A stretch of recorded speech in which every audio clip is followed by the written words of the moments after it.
Hello and welcome to the next episode of the Klingberg Wade Mark II development. I'm Raul Klingberg, your host, and today I'm going to talk about some new structure on the pilot's cage.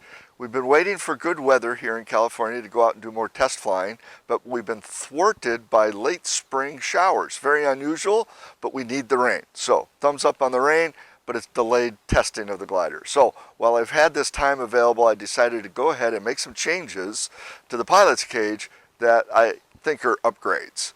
And basically what I've done is I've removed the cable system. There used to be two cables here that ran where these tubes are now, and we had a single centerline rear boom, and that's been replaced by this carbon fiber tubing pyramid, essentially, is what this is. I've cut off the centerline tailbone, gotten that out of the way, and installed this structure that is folds up with the pilot's cage. When we fold it all up, it all goes together. And I've carried the loads into where I have significant fittings here in the structure so that I'm transferring the loads directly into places that are designed to take those types of loads.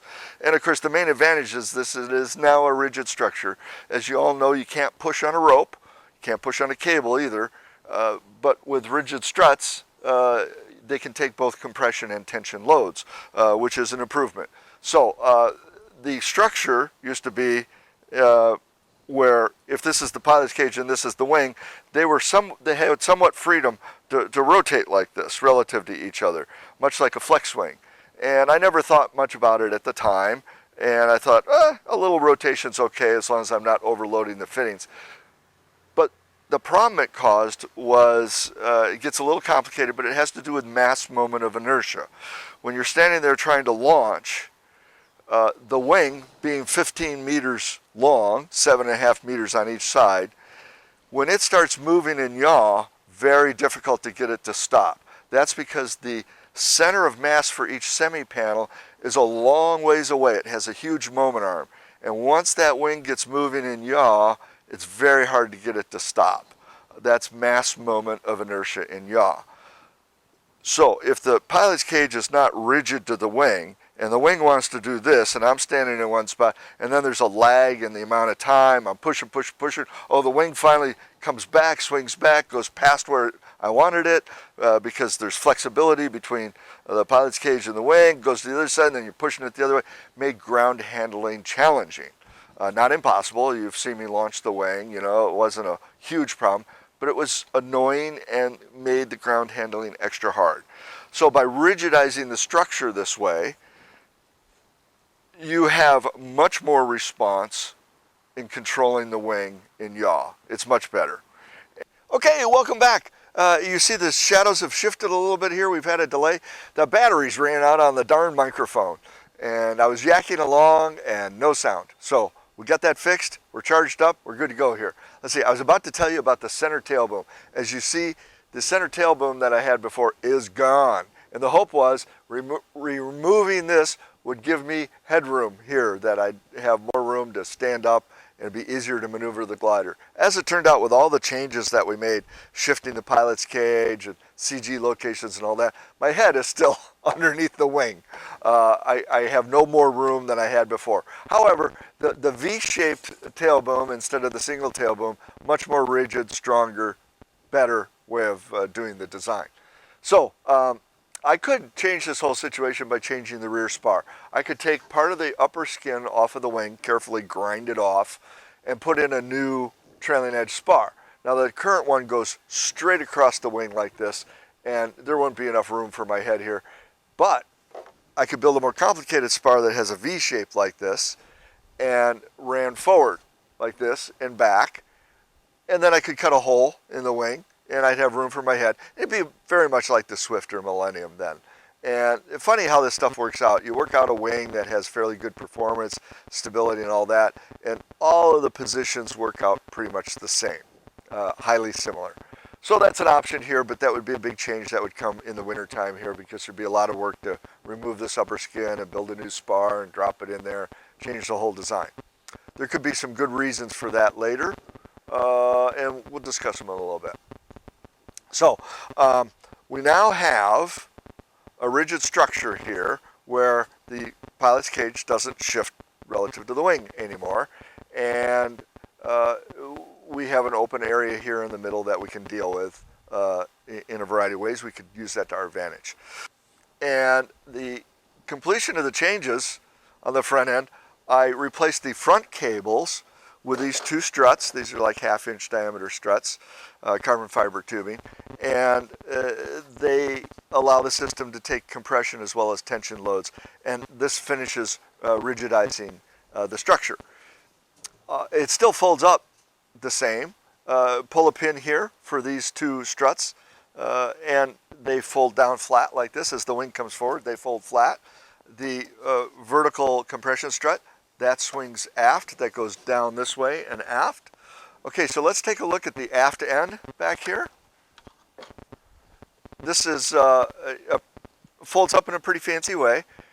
This triangle here actually has some slight movement up and down because it pivots where it's bolted on at the front end.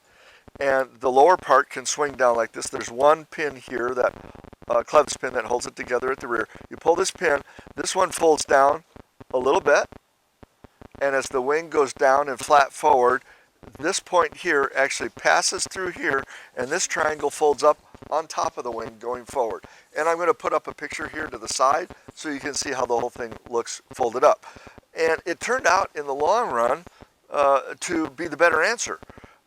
The cables, even though they seem very simple, were a struggle every time we assembled and disassembled because they're springy and they flop around and they're hard to control. Here, everything's on pivot points.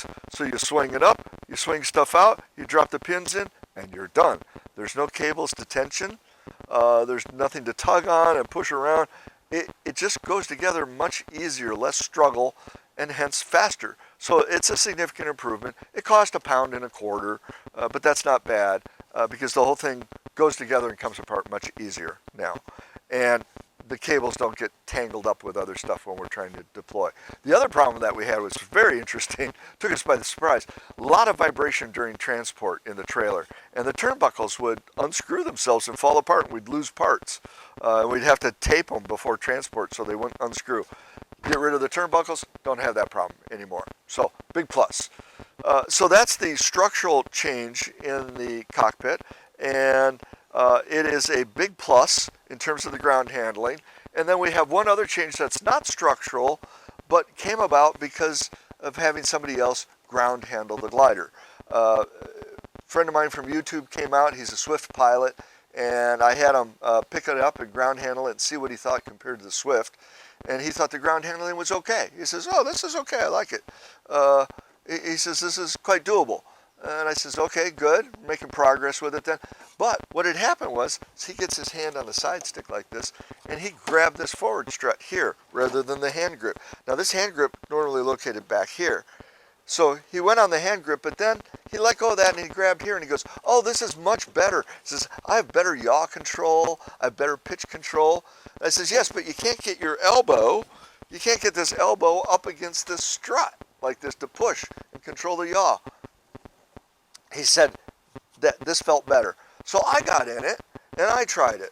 I got my hand on the stick and I'm in the glider and I reach forward, and then I realized being tall helps.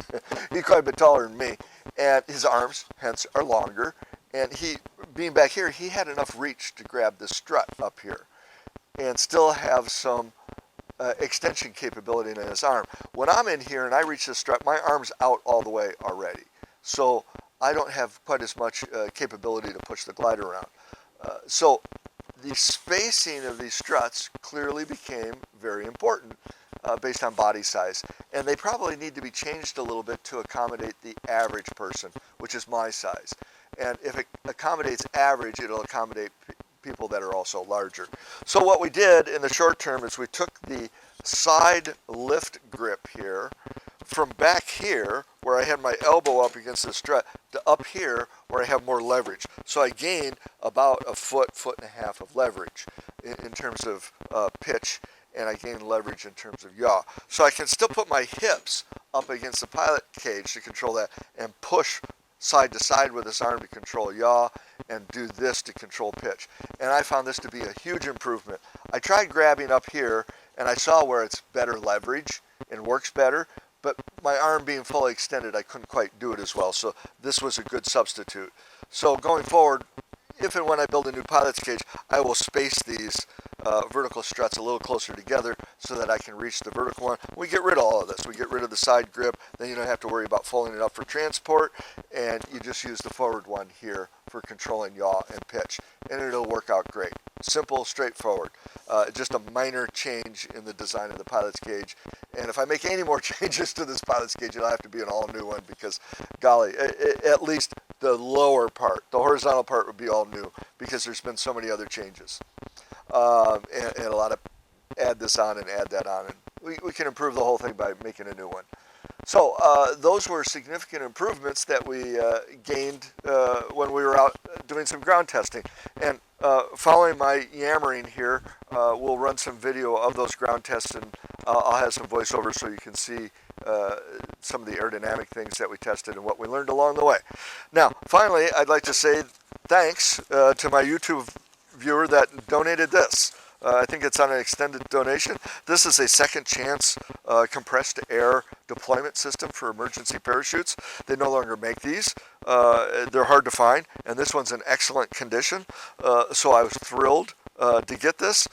We can't get rocket deployed ballistic systems here in the United States from the Czech Republic because of the rocket that's involved, and you can't import that to the United States. So this was my next best option. We had had long discussions about spring deployed pilot chutes, which I did on my original wing, hand throw, all these other options for a parachute that we didn't like any of the answers. And we got to have that parachute before I can do the high altitude testing. Anything above 100 feet, got to have that parachute. So to come along and get this, wow, huge plus. So now it's going to come down to trying to figure out how to arrange it. Do I put it up here like this? Do I put it here like this? Does it go on top of the wing up here like this? Do we get it on the side like this? And it's a whole design thing that I'm going to have to go through that looks at both the efficiency of the deployment, the safety of that deployment in flight, the optimum configuration for that, and also safety on the ground. There have been accidental deployments of this type of system and other ones, so you got to be very careful about. You probably don't want to point it straight aft because if somebody's standing behind the glider and it accidentally goes off, there's a safety pin on it, but things have happened. And there is a point where you have to remove the safety pin before you fly, and then you have an armed system, which is like a cannon. So you have to be very careful with these systems. So horizontal is probably bad, because if somebody's standing behind the wing, they could just get hit in the chest, and then they're eliminated. Putting it up like this is probably better, because you get it up and away from the wing, and people can stand to the side, and if it accidentally deploys, they'll be fine. Very few people are going to look over the top of a cannon. They're at least smart enough not to do that, or at least you can tell them to not do it. There's a bunch of design work that I have to do here to integrate this into the system along with the parachute. Now, the parachute itself is going to be connected to my harness so that I can't, even if the aircraft disintegrates, I'm still safe. I'm connected to the parachute. So the main straps, main risers for the parachute are going to come in to the pilot support thing here and hook in to the shackles that I have for my harness itself. So both the glider and I will be connected to the parachute, and if anything goes wrong, we deploy the parachute. Hopefully everything comes down okay. So there's a little bit of work to do on that, but at least now I have a system that once we get these next couple of hops done and we've proven out the CG location and the control effectiveness and handling of the aircraft, we can move forward with the rest of the high altitude testing, which should prove to be quite exciting. And I'm looking forward to that. So, yeah, I just have to figure out where to put the parachute. I might put the parachute on top of the wing here and build a fairing around it so that it can go aft like this. I might incorporate it as part of a headrest here because I am going to put a hammock type padded hammock thing across here as my backrest when I lean back. And there's no sense reinventing the wheel. The Swift and the Millennium solved this problem by putting everything back here. I think they have this mounted off to the side, and the parachute's in here, and it's all incorporated as part of the headrest, and then you have to work out the pull for the parachute. Now, what these things actually have is This guy here is safetied off with this clip here. You can't pull the handle because it's clipped in. And it comes down to this pin here, and when you pull this handle, pulls this pin, and it releases 3,000 psi of air that's compressed in here, and this slug pulls the parachute out. So that means that the pull direction is this way. So we wouldn't want to mount the system like this. That would be bad. And up is good because we're going to pull down on that. But we have to have some place that's convenient for the pilot to grab. And that might be overhead like this. You know, I can reach up like this as if I were pulling the release. I would just pull this and down. But I'm thinking that it's probably a two-handed event because there'd be panic involved. Hopefully not too much panic. So maybe I need to do what the Swift and Millennium do, and they swap out this handle for a cable that comes down to a red T handle that's mounted on the front of the harness, and then you can just pull down on that handle and it deploys the system. And that has actually proved out to work well in practice. I know of at least one Swift parachute deployment that saved the pilot's life over in Europe where they had control system failure. So their systems have been proven out to be both safe and work well when needed. So we'll get this all integrated in, and I'll continue working forward on the cockpit enclosure so we're ready for the longer flights. So we're making progress, and when the weather finally adjusts here and we're back into flying conditions, we can get out and do more testing. So you've seen the new wheels now and the new pedals, steering pedals, and the new towing system, and you've seen the new pilot's cage that is all set up for better ground handling, and the upcoming emergency parachute system would be incorporated. So I hope you stick around for the following video on our ground tests at Pacifica, and I'll give you a little voiceover on some of the aerodynamic tests that we made there. And once again, thanks for being here. Watch the rest of the video. Okay, what we're looking at here in the still shot is I'm lifting the glider up off of the sawhorses, so I'm literally flying the glider in place. And this is a view of the tufts on the left wing, showing the flow conditions in the area around the elevon, from the root of the elevon out to the winglet. And as you see, I've replaced the yarn with magnetic tape as recommended by my buddy Bob, and of course, as always, Bob was right. It's a much better material to use for tufts, and it shows a lot of detail. What you see at the leading edge is the strip of tufts until they get up to the spanwise stripe on the wing, which happens to be the maximum thickness point. The flow is very laminar. The flow is glued to the wing, and those tufts are down flat to the wing. Flows very smooth and organized. And then, because the magnetic tape is much thinner than the thickness of the boundary layer, when the boundary layer is laminar, that stuff is flat to the wing. But as soon as the boundary layer trips and goes to a turbulent boundary layer, we see that in the tufts. And if you watch closely in the video here, you'll see little ripples go down the tufts that are aft of that trim line. And the trim line's right at the point where we would expect the boundary layer to go from laminar to turbulent. And because we're working at such a low speed here, down around 10, 12 miles an hour, the Reynolds number is very low, and flow is relatively easy to trip. It's in a region where you go between laminar and turbulent fairly easily. So we'll actually see the flow aft of that trim line show a turbulent boundary layer, which is what it's supposed to do, but it stays attached nicely to the wing, which is what we want. And as we move along here, you'll see some other shots that show the flow on the elevon. And because I am now lifting the glider from a point that is aft of the empty CG, it's nominally nose heavy. So I'm holding up elevator and lifting up on the pilot's cage to maintain the proper angle of attack. And what that causes to have happen is we avoid all of those problems we had with the flow going spanwise on the elevons. And we'll see much better flow over the wing than we've had in the past, and much better controllability on the ground. The ground handling now on the glider is really quite nice considering its size and weight. And let's see, what else can I tell you here? You'll see me gripping the pilot's cage here, I believe, on that forward strut where I'm trying to get maximum leverage, but my arm's a little bit too short, and then we fiddle around with that left grip. And here at the end, you'll see me do a short little ground run. Throughout all of this, you'll see the wing stall occasionally when I get it too high, and that was very noticeable to me. I could tell when I had the wing stalled. We also had a series of rotors going through this area. It's not an area of smooth flow. And the rotors were somewhat problematic. It had caused a wing to drop or caused the wing to yaw, but it's something that could be managed, dealt with. And only in a couple cases did I have to get into a situation where I had a lot of down elevon and the flow separated off the elevon. It became a little difficult to manage, but by mechanically changing the pitch or yaw of the wing, I could manage that and get the control surfaces back to active. So overall, much easier to handle. Okay, so here we are watching the flow over the top of the wing. I got the glider up off the sawhorses, and Daryl's got his hands on the leading edge tubes to not really guide the wing, but just to prevent any accidents like blow over, going sideways.